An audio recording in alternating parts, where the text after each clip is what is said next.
Why did you run away from home? When I was 15 years old, I ran away from home because I was pissed off at my parents for a reason I can't remember. I didn't have much money, so I decided to hop onto the SkyTrain, public transport train in British Columbia, and ride it as far as it would go. I reached the end of the line in less than an hour and decided I wanted to ride it all the way back again while trying to formulate some kind of plan of how I wanted to live the rest of my life without my parents or anyone. At the last stop, or the first stop depending on your perspective of it, a girl came on and sat in the row right behind me. I didn't pay much attention to her at first, as I was busy writing my life plan on a napkin. It was a few minutes later that she got up and sat next to me, curious as to what I was writing. I told her the story, and after a few laughs, we began talking about everything and anything. Her name was Amanda, 17 years old and absolutely wonderful. She told me she was getting off at the last stop, which was also the first stop, depending on how you look at it. It was also the stop I had gotten on originally, and I told her we would ride to it together. The train ride took less than an hour, and what a wonderful hour indeed. When the last stop did come, we both knew we probably wouldn't see each other ever again. This was before the days of cell phones,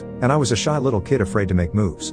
As we got to the end of the sidewalk, which split in two different directions, she went right and I went left. Before saying goodbye, she turned to me and asked me a question that has become a wonderful part of my life. She asked me, "Tell me something you have done, or want to do, that you think I should do? It can be anything, as challenging as you want it to be, or as easy. As long as you give me the rest of my life to complete it, I promise I will do it."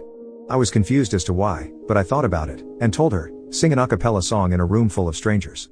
She said perfect and asked me if I would like a challenge as well. I told her I did, and she told me, "Read, from start to finish, Ulysses by James Joyce." I had never heard of it at the time, but I agreed, and we said our goodbyes. I have an awful memory, and can't remember most conversations I have with most people, but I remember all of that clearly. You know why? Because of the challenge she gave me. In the 12 years that have passed since, I have tried to read that book in over 150 different sittings. Every time I open my copy of the 780-page monster of a book, I always think of her, and I always think of that day. I've never been sure if it was her intent or not, but she left her lasting memory on me with that challenge. I soon after learned what she did was a completely wonderful and amazing thing for me, so I decided to keep it going. I've met a lot of strangers in my life, some that have become friends, and some, due to living in different time zones and whatnot, didn't.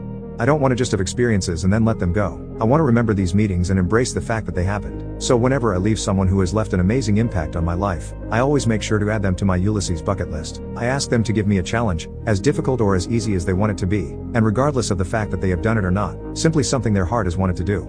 Some have been easy and fun. I met a man in India 9 years ago who told me to, for a week or a month, cook and buy twice as much food as I intend on eating and give the other half to a stranger in need. I completed that mission 8 years ago, and thought about that man and the time we had all the way through. I met a girl on a cruise 6 years ago who told me to jump into a body of water on a slightly cold day, without touching or feeling the temperature of the water first.